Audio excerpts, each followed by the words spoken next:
Dad said, "You'll come crawling back. Been 15 years and my knees are fine, and so is my life without him."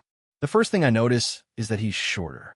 Not by much, but enough that my brain stutters trying to fit the man in my doorway into the memory of the man who used to fill entire rooms. He's standing on my porch like he owns the square of concrete, one hand on a battered duffel bag, the other holding his car keys the way he used to hold a belt. Loose, casual, like it's nothing, like it's always there.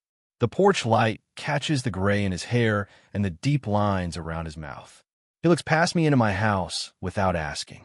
"So," he says, and his voice still has that exact edge, that exact confidence that made me feel small for most of my childhood. "You gonna make me stand out here all night?"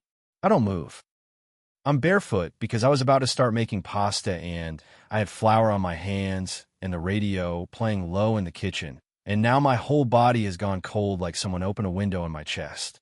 Behind me, the hallway lamp throws a soft light onto the framed photos on the wall. Me and my husband at the beach, my daughter with a missing front tooth, my graduation picture in a cheap black gown. The normalcy of it makes this feel even more unreal, like he's walked into the wrong movie. My mouth opens, but no sound comes out first. He shifts his weight, impatient, eyes flicking over my face like he's checking for something. "Don't do that," he says, already annoyed. "Don't stare like I'm a stranger. I'm your father."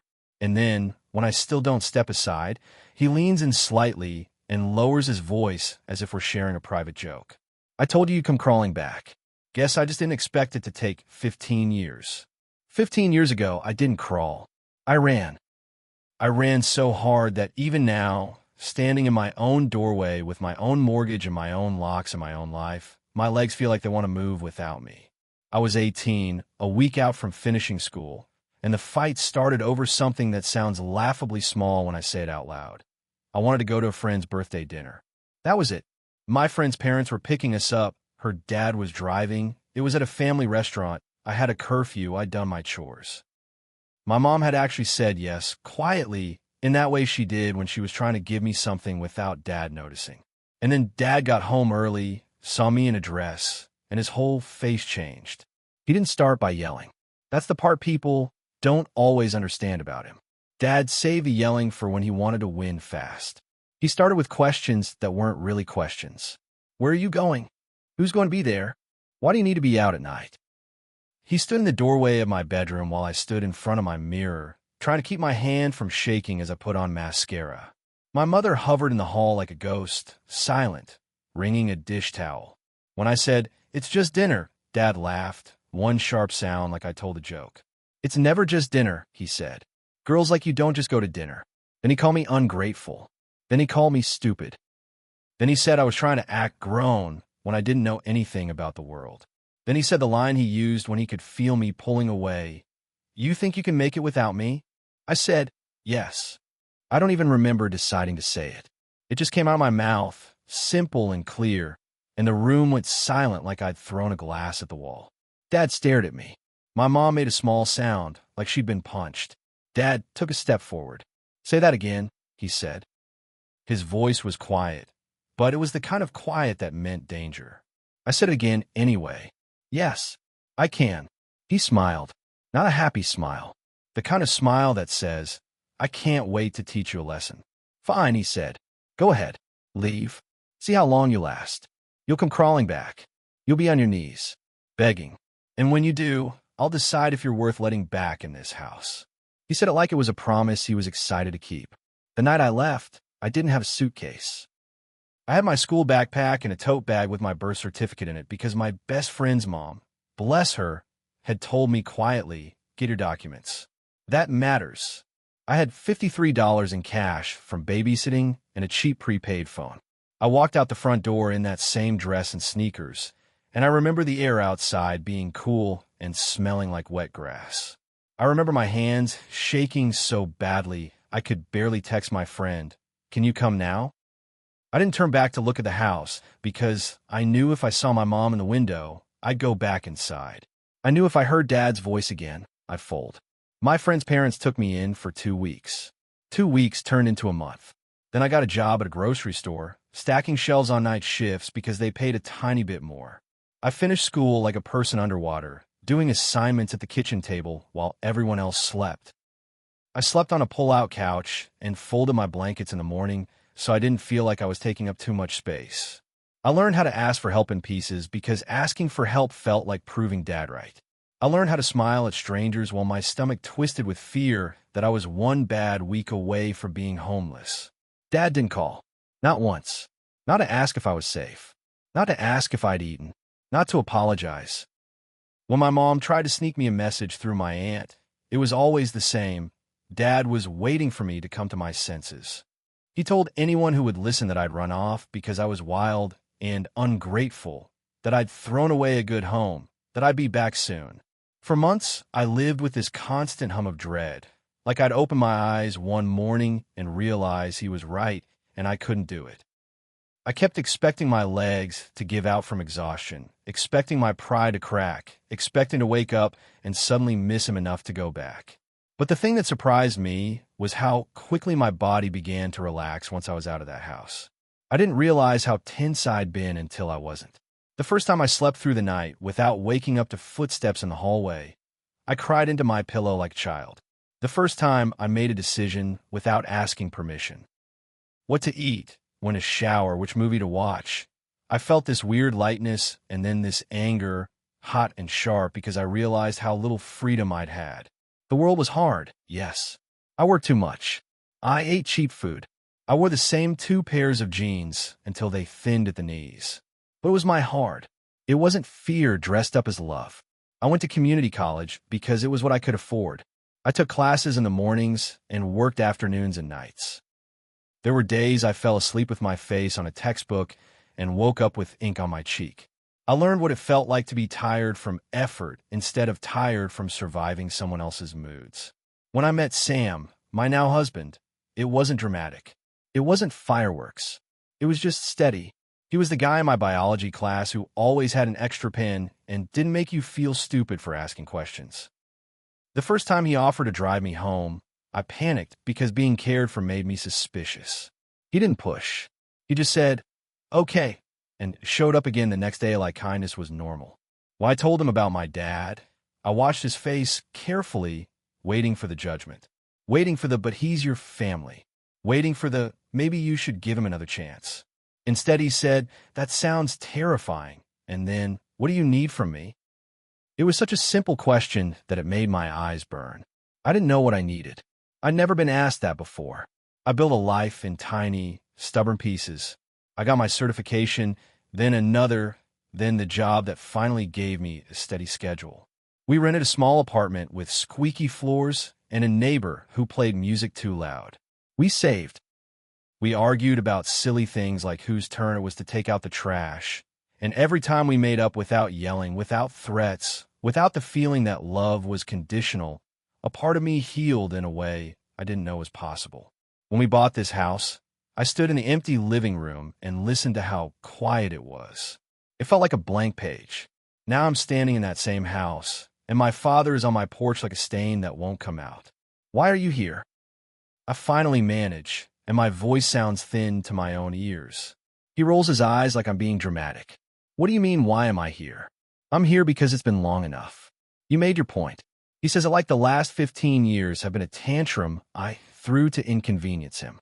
He shifts his duffel bag higher on his shoulder. "Move. It's cold." My hands curl at my sides. I can feel my pulse in my throat. I'm aware, suddenly, of every detail. The flour dust on my fingers, the hum of the fridge, the faint sound of my daughter's cartoon from the living room where she's supposed to be doing homework, but is definitely not. My daughter. The word hits me like a shield and a warning. "You can't just show up," I say, and the firmness in my voice surprises me. "You haven't spoken to me in 15 years. He snorts. "I didn't have to. You knew where I lived. You kicked me out." "I didn't kick you out," he says automatically. "You left. You told me to leave." He waves his hand like he's brushing away a fly. "You were being disrespectful. You needed to learn. You always were stubborn." His eyes flick past me again into the hallway. "Is your mother here?" The casualness of it, like my mother is an object he expects to be waiting, makes something inside me twist. "No," I say. "She's not." He frowns. Where is she? In her own life, I say before I can stop myself. My chest tightens as soon as the words leave my mouth because my dad doesn't like being challenged. His eyes sharpen. Don't get smart with me. There it is. The familiar line. Like time folded and we're back in my childhood bedroom. I feel my body react before my mind does. Shoulders tense, stomach clench, breath shallow. For a second, I understand why some people go back. Not because they want to, but because their nervous system is trained to seek the quickest way to end the danger. Sam appears behind me then, drawn by the tension in my voice. He comes to stand slightly to my side, not in front of me like he's trying to be a hero, but close enough that I can feel his presence steadying my spine. Who is it? He asks, and then he sees my father and his face changes, tightens but controlled. Dad's gaze slides over Sam like he's assessing a used car. And you must be the husband, he says, with a tone that implies Sam is a temporary accessory. Good. Maybe you can talk some sense into her. Sam's voice is calm. You need to leave. Dad laughs. Listen to you. You think you can tell me what to do in my daughter's home? My home, I say automatically, and the words taste like a boundary. Dad turns back to me, and his expression shifts into something almost satisfied. There she is, he says. Still got that mouth. He steps forward as if he's going to walk right past us. My body jolts with adrenaline. I move without thinking, stepping sideways to block the doorway. No, I say louder. My daughter's cartoon pauses in the other room, probably because she heard the change in my voice. You're not coming in. Dad's eyes narrow. Excuse me. You're not coming in? I repeat, and my hands are trembling now, but I keep them at my sides because I refuse to look scared in front of him. You don't get to show up after 15 years and act like you're entitled to my home. His jaw works. Entitled, he repeats, like it's a foreign word. I raised you. You controlled me, I say, and the truth feels like stepping on his solid ground. You told me I'd come crawling back. You wanted me to fail. His face hardens. I wanted you to respect your father. I let out a shaky breath. Respect isn't fear. For a second, the porch is silent except for distant traffic and the soft buzz of the porch light. Dad stares at me as if I'm speaking a language he doesn't recognize. Then his eyes flick to Sam again, and I see the strategy shift. Dad knows he can't bulldoze me as easily anymore. So he looks for the person he thinks he can manipulate. You, Dad says to Sam, pointing with his keys. You think she's telling you the truth? You think she's some innocent victim? You don't know what she was like. Always dramatic. Always acting like everything was abuse. She ran away because she couldn't handle rules. Sam doesn't take the bait. She was 18, Sam says. And you haven't been in her life for 15 years. You don't get to rewrite that. Dad's nostrils flare. Oh, so she trained you. That's what this is. She trained you to hate me. He turns back to me. Is that what you've been doing all this time? Telling lies about me? I laugh once, bitter, because it's so predictable. You didn't need me to tell lies, I say. You did it all yourself. He takes another step, angry now, and I feel Sam's arm shift subtly like he's ready to close the door if Dad tries to force his way in. My father looks down at me, still trying to loom, still trying to be big, and I see a flash of something else beneath the anger. Not remorse, not sadness, need. What do you want? I ask, and my voice goes quieter, sharper. Why are you here? Dad hesitates. It's barely a pause, but it's the first crack I've seen. He clears his throat. I'm here because... He glances away, and I can almost see the struggle between his pride and whatever brought him to my doorstep. Things have been difficult. There it is. The real reason. Not love. Not reconciliation. Difficulty. Difficult how? I ask. He exhales like I'm exhausting. I don't need to explain my business to you. You're on my porch, I say, asking for something. You can explain. His eyes flash with irritation, but he swallows it. He looks older in that moment, not just physically. Like the energy it takes to stay angry is more than he has. I lost the house, he says finally, like he's spitting out a rock. Your mother took her share years ago. I managed. But things changed. Work changed. Cost changed. You know how it is. He says, You know how it is, like we're equals, like I haven't been building my life from scratch while he sat in his bitterness. I need somewhere to stay until I get back on my feet. My stomach drops, not with surprise, but with something closer to grief. Of course. Of course, he didn't come here to apologize. He came because he needs shelter, because he ran out of places to go. Sam's voice is steady. No. Dad whips his head towards Sam. Don't answer for her. She doesn't need to, Sam says. The answer is no. Dad's gaze snaps back to me, fury blooming again because he hates being denied. So this is it, he says. This is what you become. Cold. Heartless. After everything I did, you're going to turn your back on your own father? He taps his keys against his palm. You really think you're better than me now? I feel my throat tighten. I can hear my daughter's small footsteps in the hallway behind us, cautious, like she knows something is wrong but doesn't want to step into it. My heart squeezes. I can't let her see him like this. I can't let her hear the way he talks. I glance back and see her peeking around the corner, hair messy, eyes wide. She looks at my face, not his. That alone tells me who she trusts. I turn slightly, just enough to block her view. Go back to the living room, I say gently, trying to keep my voice normal. Turn your show back on. I'll be right there. She hesitates. Who is that? My father's eyes land on her, and something in his expression shifts. Interest, calculation, possession. Is that? He starts. Yes, I say quickly. That's my daughter. Go, sweetheart. She backs away slowly, and I feel anger flare, bright and clean. Because this isn't just about me anymore. It's about what I allow near my child. It's about what I normalize. Dad's face twists into a smile that makes my skin crawl because it's performative. So you had a kid, he says, like he's marking a point on a scoreboard. And you didn't tell me. You didn't call, I say. You didn't ask.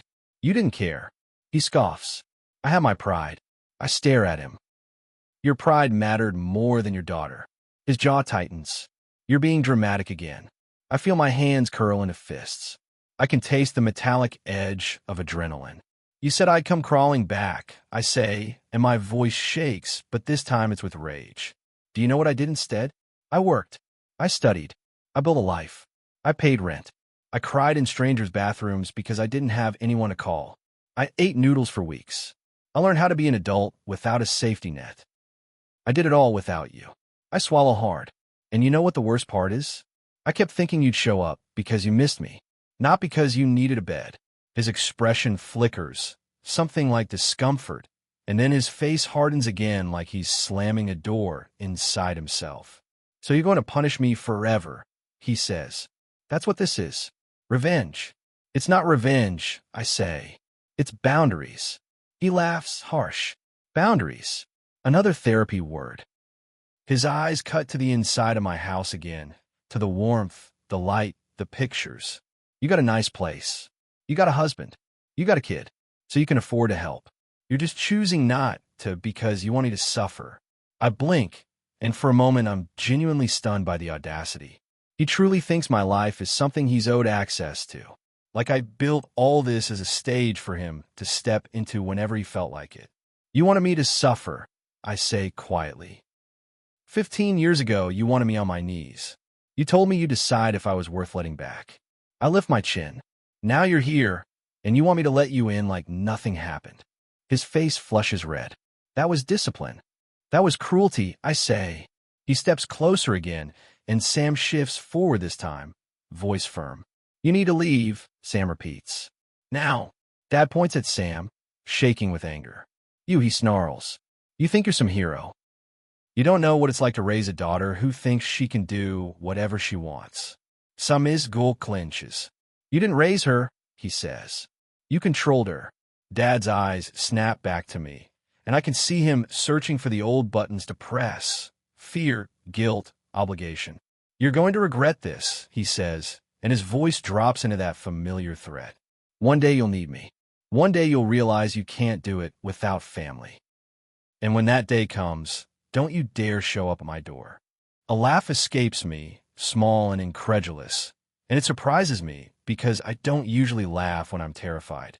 But something about him saying that, him trying to threaten me with the absence I've already lived, makes it almost absurd. I already did it, I say. I already lived without you. His eyes narrow. You think you did it without me? I'm the reason you're strong. I'm the reason you learned. I swallow, and I feel something shift inside me like a lock clicking. You don't get credit for the damage, I say. For a second, he looks genuinely taken aback. Like no one has ever said that to him. Like he's always been allowed to reframe his harm as tough love. His mouth opens, then closes. His face tightens. Then abruptly, he changes tactics. His shoulders slump slightly, and his voice softens, still rough, but less sharp. I'm tired, he says. I don't have anywhere else. I wouldn't come if I had options. There's the truth again, slipping out through the cracks in his pride. And I feel it, an old reflex of pity, a tug in my chest that wants to help because he's my father and I was trained to manage his needs. My mind flashes through images. Him sitting at the kitchen table with his coffee, him fixing the car, him laughing once, rare and startling, at a joke on TV. My brain tries to build a version of him that deserves mercy. And then I remember being 18 and standing in my room while he told me he'd decide if I was worth letting back. I remember the silence of those months when he could have called and didn't. I remember my mother's voice in secret, whispering, "He's stubborn," as if that explained everything. I remember the way my hands shook when I filled out financial aid forms because I didn't know how anything worked and I was too ashamed to ask. I remember that my first apartment didn't have heat for 3 days and I sat in a hoodie with my knees tucked to my chest, telling myself not to cry because crying felt like weakness. And I think of my daughter behind me in the living room, small and trusting. I think of what it would do to her to grow up around this kind of love, love that demands and punishes and keeps score. I exhale slowly. I'm not letting you in, I say. Dad's face tightens. So that's it. That's it, I say. His eyes flicker, furious again. You really are heartless. I feel my voice go steady, almost calm. I'm protecting my family, I say. And myself. He scoffs. Family, he repeats bitterly. You mean him. You mean your little perfect life.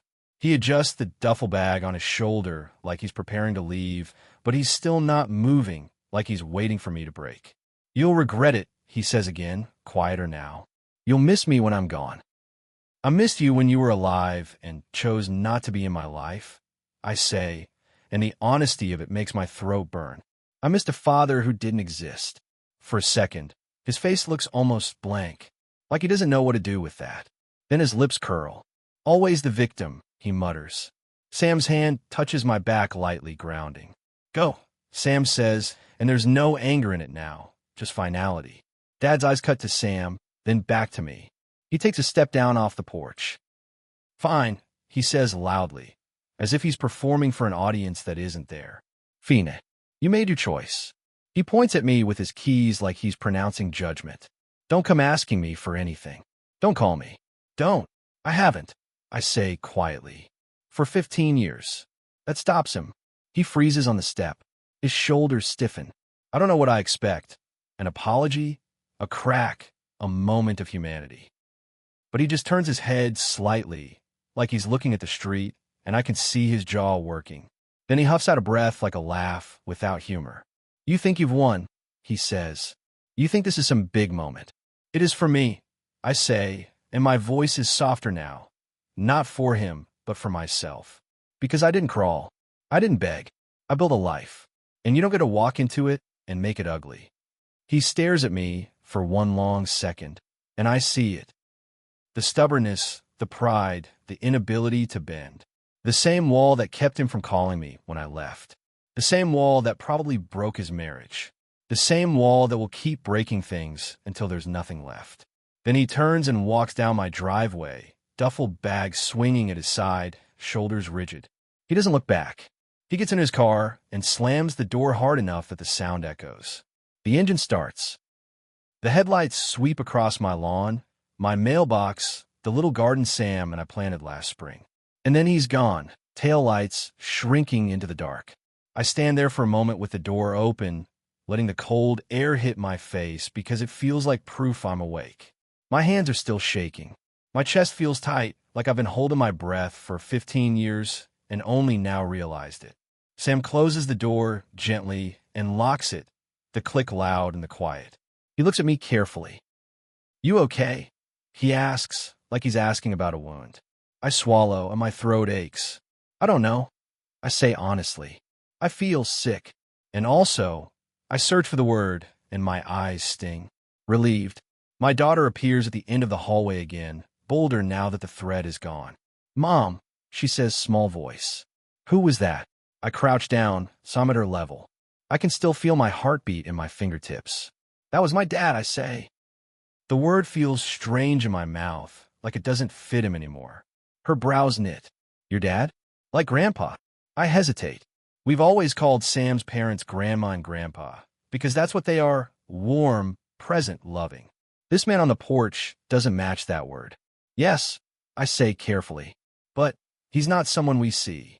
She studies my face with that blunt child intuition that sees right through performance. "Was he mean to you?" she asks. The question hits me so hard I almost laugh again, but this time it's a wet, shaky thing that turns into tears I didn't plan on. "Ich blink fast." He wasn't kind, I say, choosing words that won't plant fear in her, but won't lie either. She nods like she's filing it away. Then she steps closer and wraps her arms around my neck tight. "I don't like him," she says simply.